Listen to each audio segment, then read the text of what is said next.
کئی بار سمندروں پہ جو حکمرانی کر چکا،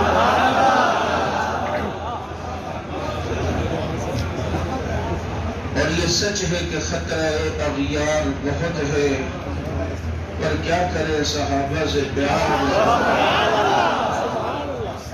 اس لیے کہ صحابہ کے کھاتے لگ گیا جس کا خون، لا خوف علیہم ولا هم يحزنون۔ درود پاک پڑھیں۔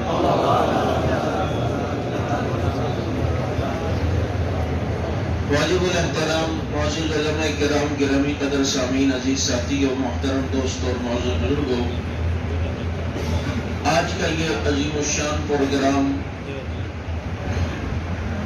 جس میں آپ حضرات کا اتنی دیر تک اتنے ذوق سے بیٹھنا اور میری ساری تھکاوٹ ختم کر دی۔ سبحان اللہ۔ ابھی ڈائریکٹ ایئرپورٹ سے یہاں پر مجھے ساتھی لے کر آ گئے۔ کراچی کی ٹیم جو ہے کرکٹ کی وہ بھی اس جہاز میں، اس لیے ادھر کراچی ایئرپورٹ پہلے سیل اور ان کے آنے پر ملتان ایئرپورٹ سیل، اور وہ کراچی کنگ ملتان کو ہرانے کے لیے آئی ہے۔ اچھا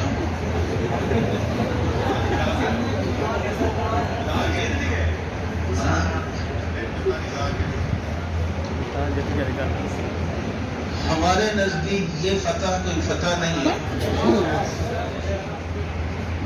فتح ہمارے لیے کیا ہوتی ہے کہ جب سینٹ سے ناموس صحابہ بل منظور۔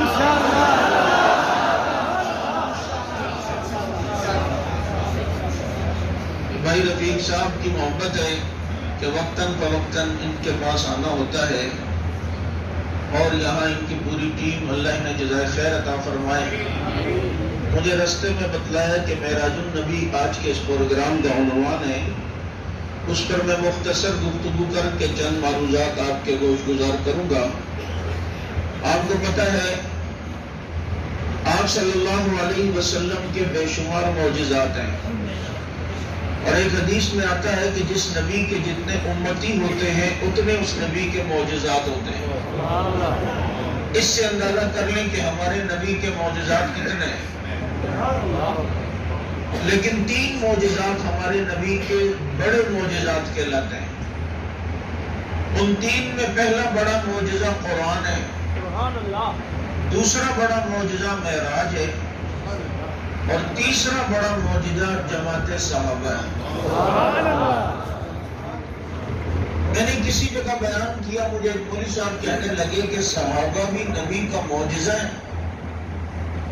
میں نے کہا جناب صحابہ نبی کا معجزہ نہیں ہے تو کس کا معجزہ ہے؟ بھائی وہ کیا تھے تو کیا بن گئے، کس طرح کے تھے تو کس طرح بن گئے، تحت الثری میں تھے تو ثریا تک پہنچ گئے، جہنم کے کنارے پہ تھے تو جنت کے وارث بن گئے۔ یہ آخر نگاہ کس کی پڑی ہے کہ کس کی نگاہ نے انہیں ایسا بنایا ہے، اور کس کی نگاہ ان پر پڑی ہے کہ ان کی زندگیاں تبدیل ہوئی۔ جو اونٹ نہیں چلا سکتے تھے آج ان کے خط سے دریا چلتے ہوئے نظر آ رہے ہیں۔ جو ایک علاقے کی حکمرانی نہیں کر سکتے تھے آج وہ 65 لاکھ مربع میل کے حکمران بنے ہوئے نظر آ رہے ہیں۔ اور جو میدانوں میں گھوڑے نہیں بھگا سکے آج وہ سمندروں میں گھوڑے بھگاتے ہوئے نظر آ رہے ہیں۔ یہ کس نے زروں کو ملایا صحرا کر دیا، کس نے قطروں کو ملایا دریا کر دیا، کس کی حکمت نے کیا یتیموں کو در یتیم اور غلاموں کو زمانے بھر کا مولا کر دیا۔ یہ بجلی کا کڑکا تھا یہ صوت ہادی، عرب کی زمین جس نے ساری ہلا دی۔ نگاہ نبی میں وہ تاثیر دیکھی، بدلتی ہزاروں کی تقدیر دیکھی۔ یہ کیا تھے تو کیا ہو گئے، کسی منچلے نے اسی لیے تو کہا تھا کہ لکھاں تاجور حبیبہ تیرے غلام بن گئے، چرواہے درتے آ کے جگ دے امام بن گئے۔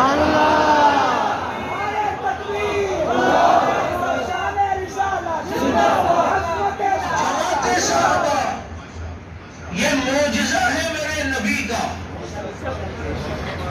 اور یہ نگاہ مصطفیٰ ان پہ پڑی ہے اور انہیں تبدیل کیا ہے۔ اللہ نے قرآن میں ہمارے نبی کو سورج کہا۔ ربانی صاحب آج آج جب یہ سورج کتنی روشنی لیتا ہے اور رب نے نبی کو کہا کہ اے نبی آپ سورج وہ سراج منیرا. آپ نے کبھی ایکس رے مشین دیکھی ہوگی. اگر دل کا ایکس رے لینا ہے مشین پر لٹا کر ایک سلائڈ چلتی ہے, اس میں سے تیز روشنی نکلتی ہے.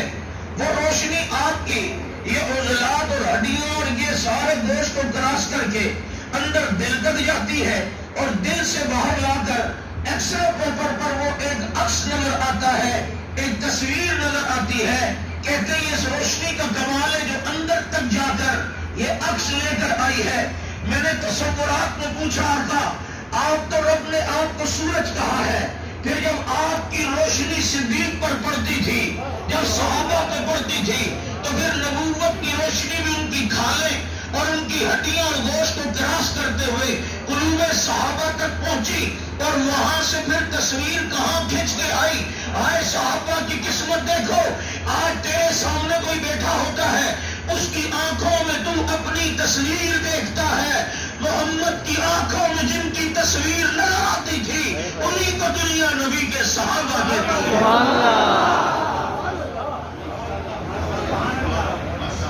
نبی کی آنکھوں میں جن کی تصویر نظر آئے, بلکہ ان کی آنکھوں میں نبی کی تصویر, نبی کی آنکھوں میں ان کی تصویر. نبی کبھی انہیں دیکھ کے مسکراتے, وہ کبھی نبی کو دیکھ کے مسکراتے, کبھی نبی انہیں دیکھتے, کبھی وہ نبی کو دیکھتے, اور پھر منظر یوں بن جاتا تھا کہ آنکھوں آنکھوں میں اشارے ہو گئے, ہم تمہارے تم ہمارے ہو گئے.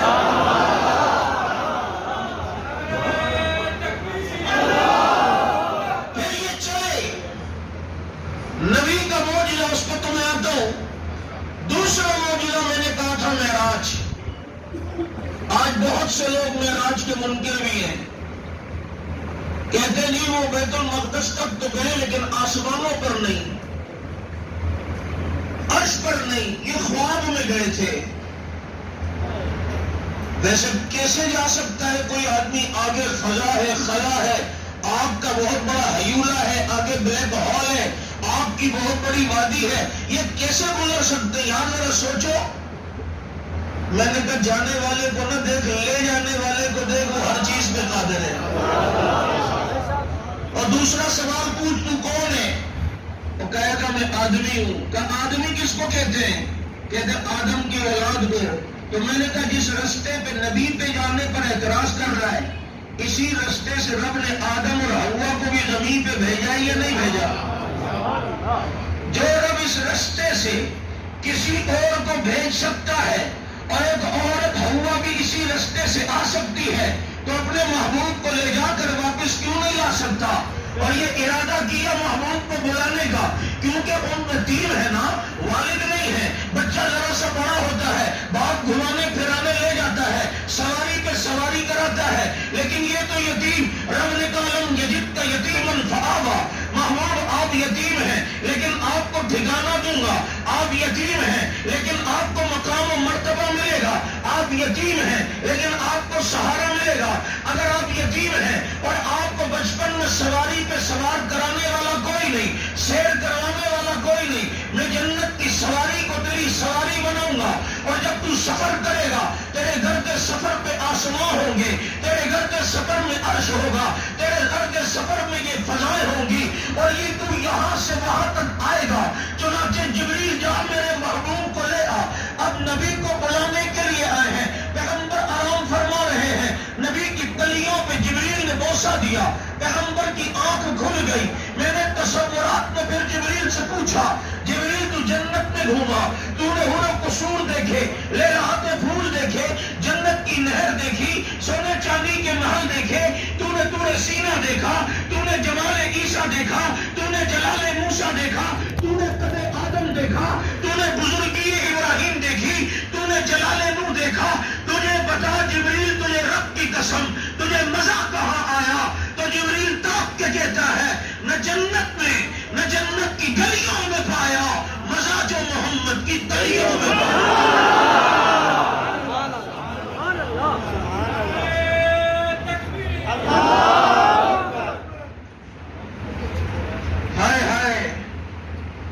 مزے اس صحابی نے بھی لیے ہیں جس نے جان نبی کے قدموں میں دی تھی، اور اپنا چہرہ نبی کی تلیوں پہ مل مل کے زبان حال سے کہتے ہوئے چلے گئے، آقا تیری معراج تو لوح و قلم تک پہنچا، میری معراج میں تیرے قدم تک پہنچا۔ چلے ہیں وہاں سے بیت المقدس آئے ہیں، حضرت جبریل نے اذان دی یا نہیں؟ جی۔ اس لیے پوچھ ذرا اذان کون سی تھی؟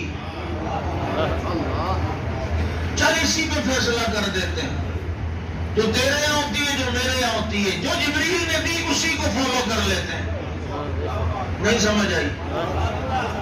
اس کے نہ آگے ٹکڑا، نہ پیچھے، نہ بیچ میں، نہ ادھر نہ ادھر۔ وہ وہی والی تھی جو آج مکہ میں گونج رہی ہے، مدینہ میں گونج رہی ہے، اور اہل سنت کی مساجد میں گونج رہی ہے، اور 1,24,000 نبیوں کا اجماع ثبوتی ہے اس پر۔ اذان ہو گئی، اب وہ بہت سے ہمارے خطبہ کہتے ہیں نا، آدم کے ذہن میں آیا میں نماز پڑھاؤں گا، نوح کے ذہن میں آیا میں پڑھاؤں گا، ابراہیم کے، بھائی کیوں ذہن میں آئے گا؟ جب اذان میں اشہد ان محمد رسول اللہ ہو گیا تو سمجھ گئے امام بھی یہی ہوگا، امام بھی، اور سب کی موجودگی میں آگے کھڑا کیا اللہ نے میرے نبی کو۔ اب ایک فیصلہ کسی وقت نبی نے بھی کیا ہے سب کی موجودگی میں، سبحان اللہ۔ معراج میں سب کے نبیوں کے سامنے آگے کھڑا کیا میرے نبی کو، بتا دیا اس نبی سے آگے بھی کوئی نہیں، اس نبی کے برابر بھی کوئی نہیں، جو ہوگا پیچھے ہوگا۔ اور جب میرے نبی کے دنیا سے جانے کا وقت قریب ہے تو ایک فیصلہ ہمارے نبی نے بھی کیا ہے،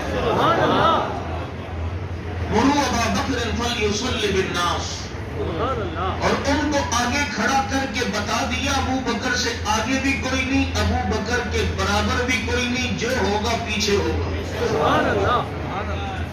ابو بکر تو پھر ابو بکر ہے نیا۔ کیا عجیب منظر ہے اس نماز کا، منظر تو وہ بھی ہے جو بیت المقدس میں ہوئی۔ منظر یہ دیکھو، صدیق نماز پڑھانے لگے، اللہ کے نبی آ گئے، خوشبو سے سمجھ گئے نبی ہیں، پیچھے ہونے لگے، فرمایا مکانک اپنی جگہ پہ رہو، اپنی جگہ پہ رہو۔ حالانکہ یہ صدیق کی جگہ تو نہیں تھی، نہیں سمجھ آئی؟ جگہ تو نبی کی تھی، لیکن اب کہہ رہے اپنی جگہ پہ رہو، اب یہ تیری جگہ ہوگی۔ الامر فوق الادب تو ہے، لیکن کبھی کبھی الادب فوق الامر بھی ہوتا ہے۔ پیچھے ہو گئے، نبی نے نماز پڑھائی، حدیث میں فأخذ رسول اللہ صلی اللہ علیہ وسلم حیثما بلغ الی ابی بکر، جہاں سے ابو بکر نے چھوڑا تھا وہیں سے نبی نے لیا، یعنی جتنا ابو بکر پڑھ چکے تھے اتنے پر نبی نے اقتدا کر کے اسی پر نماز شروع کی، کیونکہ ضعف اور کمزوری کی وجہ سے آواز پیغمبر کی ہلکی نکل رہی تھی، تو پیچھے سامنے جو ہے تکبیر کہنے والے وہ ابو بکر صدیق تھے۔ اب نماز کا منظر یوں ہو گیا کہ جب نبی نماز پڑھا رہے ہیں، پیچھے ابو بکر نبی کی اقتدا کر رہے ہیں، اور پیچھے پوری جماعت ابو بکر کی اقتدا کر رہی ہے۔ کی یا نہیں کی؟ بولو، ابو بکر تو ابو بکر ہے۔ اسی لیے معراج کسی کو صدیق بناتا ہے، کسی کو زندیق بناتا ہے۔ جو نہ مانے اسے زندیق بناتا ہے، جو مان لے اسے صدیق بناتا ہے۔ اور صدیق تو نام ہی تصدیق کا ہے، سب کچھ محمد پر لٹانے کا نام صدیق ہے۔ بلکہ میں عموماً اپنے ساتھیوں میں کہتا ہوں، صدیق کون ہے؟ جس نے اپنا سب کچھ نبی پہ لٹایا، سب کچھ، بولو، سب کچھ۔ یہ کہنا آسان ہے، کرنا بہت مشکل ہے بابو۔